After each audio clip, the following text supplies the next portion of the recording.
You're listening to CentralCoastRadio.com. Well, now I want to talk about a brand new film that's kind of snuck into Australian cinemas with very little fanfare.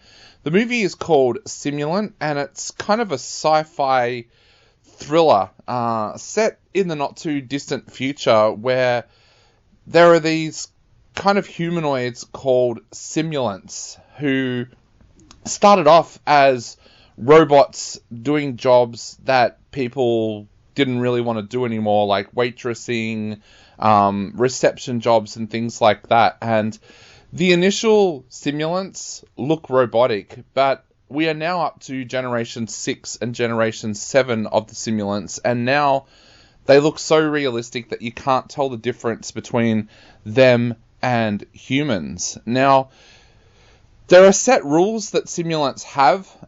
They are pretty basic rules, like they can never lie, they will always obey their master's command, and things like that. They won't alter each other, they won't attack a human.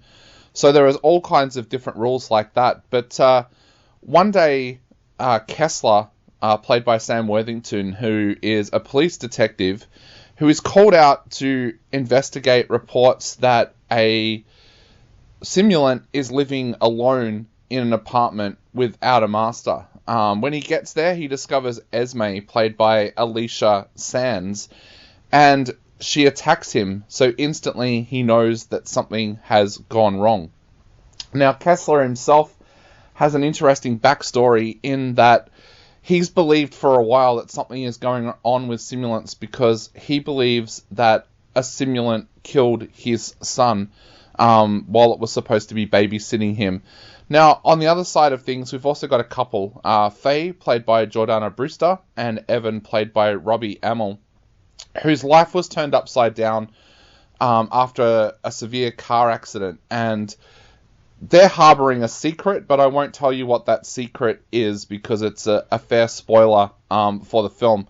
I should also point out that I would not read IMDb's synopsis for this film if you don't like spoilers either, because there is a major spoiler in that synopsis.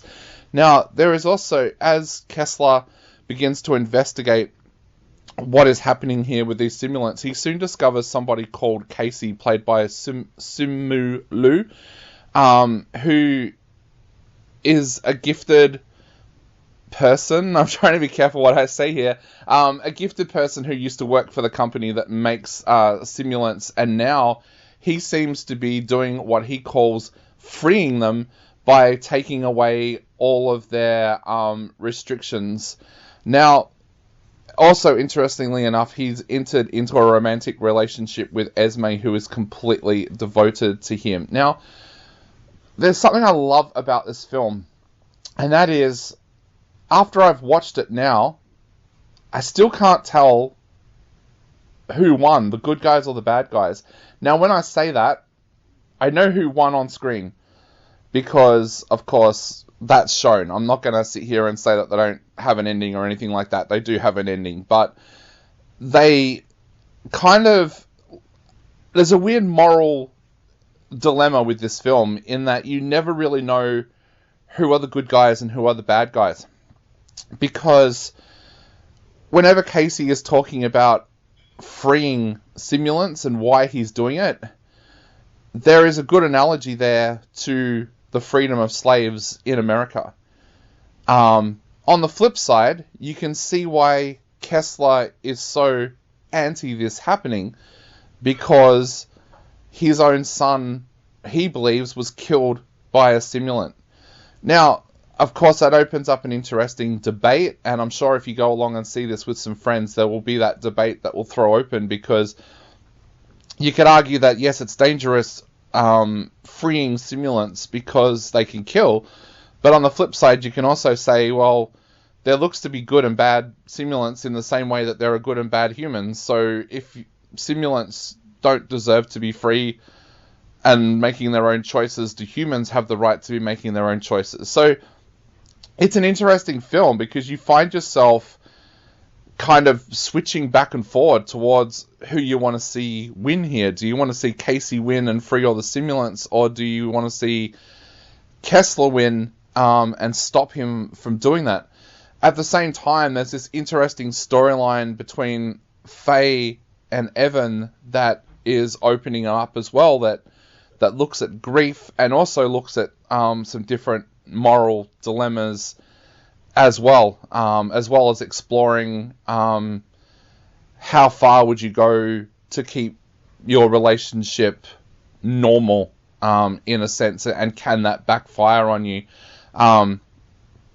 It's also interesting how those two stories come together, because, to be honest, I think this easily could have been a film that would have worked just with the Casey Kessler Esme story, because that in itself is unique and has enough in it to want to keep you watching. The Faye and Evan storyline is just an added bonus that really, really works. I can't believe that this film hasn't received a bigger fanfare upon its release here in Australia, because the director, April Mullen, she does an amazing job here. You can see why over her career she's been going towards bigger budget films, and while this is not a huge budget film, it's kind of on that way to heading into that territory. Also, the screenplay is written by Ryan Christopher Churchill, and like I've already said, it's an amazing screenplay, because not only does it play out this great story, but it also opens up some really interesting moral dilemmas about AI and robots and things like that. So, and to be honest, I thought this was a genre where we kind of exhausted it, where it's like, really another, like every few years you get another great AI movie, something like Ex Machina or something like that, but most of the time you kind of end up just seeing films that tell the same story as the one before. So it's really refreshing to see a film about AI and robots that is a little bit different. The other thing that really stands out in this film as well is the acting, because, to be honest, some of the characters here, and this is, I won't use this as a spoiler, but some of the characters here are simulants, and you don't know that they're simulants until the director and the writer are ready to expose that truth. So the acting in this is so well done, with the way that they do that. And the one actress that does get revealed that she's a simulant very early on is, of course, Alicia Sands' character. And as a result of that, Alicia Sands gets this interesting acting role where she gets to kind of switch between humanoid and robot, and does it exceptionally well. It's good to see Sam Worthington outside of Avatar as well. I think he quite often gets underused in Hollywood, so it's really good to see him in this role and doing it so well. Same with Jordana Brewster. We don't get to see her in much stuff outside of the Fast and Furious on the big screen, so it's really, really good to see her in a role like this that's a meaty kind of role, and just shows that both Sam Worthington and Jordana Brewster do have a life as an actor outside of their big franchises, so it'd be good to see them do more of that. Robbie Amell and Simu Liu are also very, very good in this film.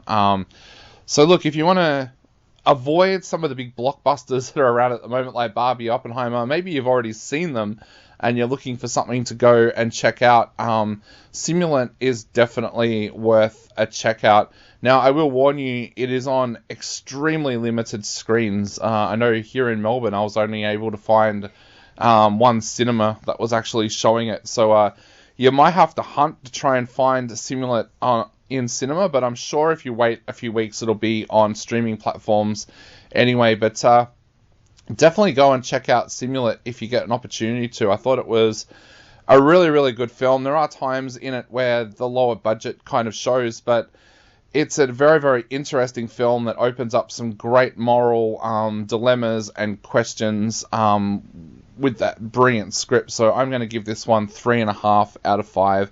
Go and check out Simulant if you can.